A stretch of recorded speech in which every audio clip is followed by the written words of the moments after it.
Salut voyageuses et voyageurs du net, ici Georges. Je voulais simplement prendre 1 ou 2 minutes pour vous présenter ce qui va suivre. Ce texte, en fait, il est extrait d'un recueil de contes que j'écris depuis pas mal d'années, voilà, depuis environ mes 20 ans.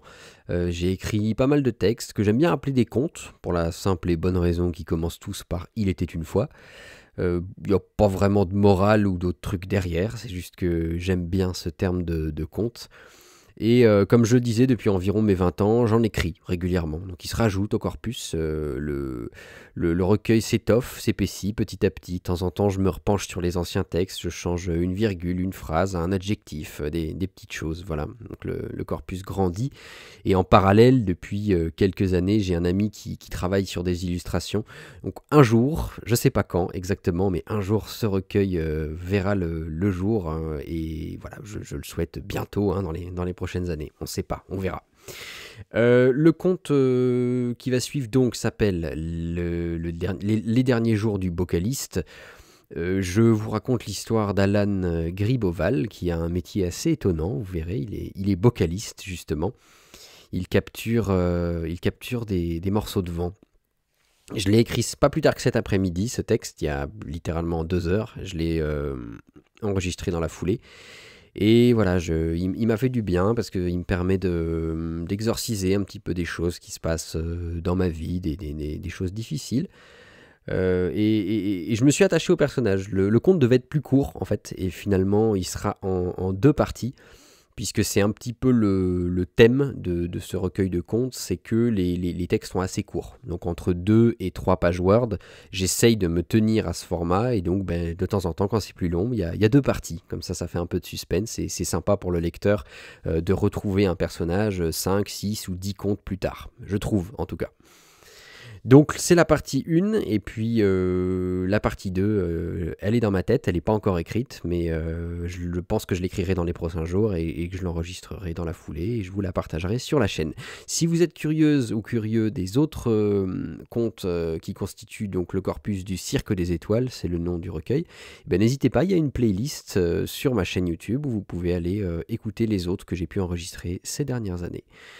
Et sur ce, je vous laisse avec Alan Griboval et ses bocaux, et je vous dis à très bientôt pour d'autres aventures poétiques. Salut. Il était une fois un bocaliste du nom d'Alan Griboval. Il vivait dans un petit appartement au 5e étage. De là-haut, il observait les toits d'ardoise noire, les cimes hirsutes des arbres et les chats errants. L'endroit était trop chaud en été, trop froid en hiver. Le vent, le soir, dans ses hauteurs, chuintait d'inquiétantes mélodies. Madame Zeralda, la propriétaire, avait eu bien du mal à louer ce perchoir sans ascenseur. Alan était un locataire précieux. Pourtant, il traversait une période difficile.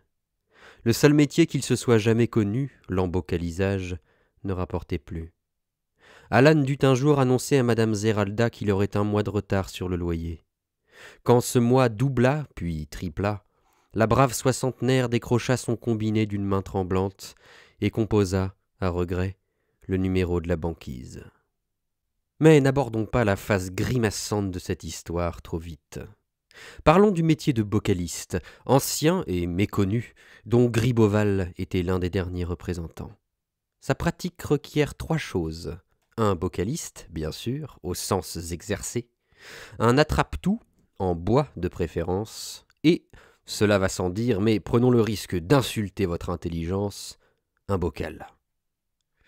Ici, nous constaterons la malice d'Alan Griboval, car c'était essoufflé, abattu, qu'il avait accompagné Madame Zeralda le long des 5 volets d'escalier à sa première visite.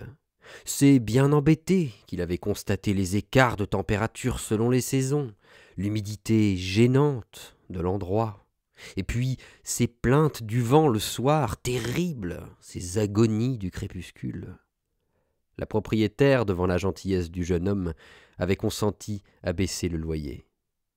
Alors qu'en vérité, Alan était précisément où il voulait être, tout en haut des choses, là où le regard porte et où se trouve l'élément vital du travail d'un bocaliste, le vent. À certaines heures du matin, du midi parfois, ou de l'après-midi, De temps en temps en soirée, souvent la nuit, Alan Griboval sentait parler le vent. Grâce à une fenêtre toujours entr'ouverte, ses sens de vocaliste l'en informaient. Il fallait alors vite, très vite, ouvrir un bocal vide, puis la fenêtre, saisir l'attrape-tout avec douceur et le placer devant le bocal. À ces instants d'infimes variations du vent, où il était un peu plus chaud ou froid, un peu plus dense ou subtil, porteur d'un mot d'amour piqué du grain de sable d'une tempête, l'attrape-tout jouait son rôle. Il attrapait. Il fallait alors vite, très vite, refermer le bocal. Rien n'était visible à l'intérieur, mais un bon bocaliste se trompe rarement. Il sait quand le ventre du vent porte quelque chose et quand il souhaite le délivrer. Alan n'aurait bien gardé ses bocaux pour lui tout seul. Un être qui connaît la beauté devient vite égoïste. Mais il fallait vivre, et comme dans la plupart des sociétés humaines, cela signifie payer. Il avait donc, avec la plus grande répugnance, fait breveter son activité. Une équipe scientifique avait prouvé, par une série de mesures indiscutables, que ces bocaux, en apparence vides, renfermaient quelque chose. Une persistance sonore localisée, selon le mot de la physicienne Zora Deutsch. Une mémoire pulsatile intrinsèque, avait appuyé Athanasius Beaufort, éminent anémométriste. Le vent, d'après leurs mesures, avait une mémoire et la transportait avec lui. S'il avait assimilé le cri d'une dispute en Grèce, ce cri avait voyagé avec lui, frôlant des oliviers, des mosaïques, et puis des centaines de milliers de vagues, des falaises, des brins d'herbe, la carrosserie d'une vieille Triomphe jaune, le pelage d'un dalmatien de 7 mois courant après une balle en plastique mou, la cheminée encrassée d'une maison de campagne, se polissant à chaque texture. Jusqu'à ce qu'un jour, emporté par un courant chaud, il ne monte vite, très vite, pour atteindre le 5e étage, l'attrape-tout et le bocal ouvert d'Alan Griboval. Il posait alors avec douceur sur une étagère, parmi ses compagnons transparents, ce cri grec olivé, mosaïqué, embruné, rocher, herbé, carrossé, pelagé, charbonné, et allait dormir. « L'oreille du vent !» titrèrent les journaux, fascinés par cette découverte. En quelques jours, Alan devint une attraction nationale. De nombreux acheteurs et acheteuses se pressèrent, avides, de posséder ces rumeurs de Zéphyr. Les déceptions furent à la hauteur des attentes. Les bocaux n'étaient que d'anciens conteneurs de confitures défraîchies. À l'œil nu, ils semblaient vides.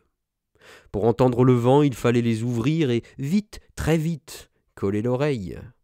Le son était rarement clair. Pour couronner cette arnaque, la chose n'était possible qu'une seule fois. Ainsi le feu de paille s'éteignit, et Alan cessa de vendre ses bocaux. Dans le même élan, il eut 1, puis 2, puis 3 mois de retard sur le loyer. Et dans son appartement vide, d'une main tremblante, la brave madame Zeralda composa le numéro de la banquise.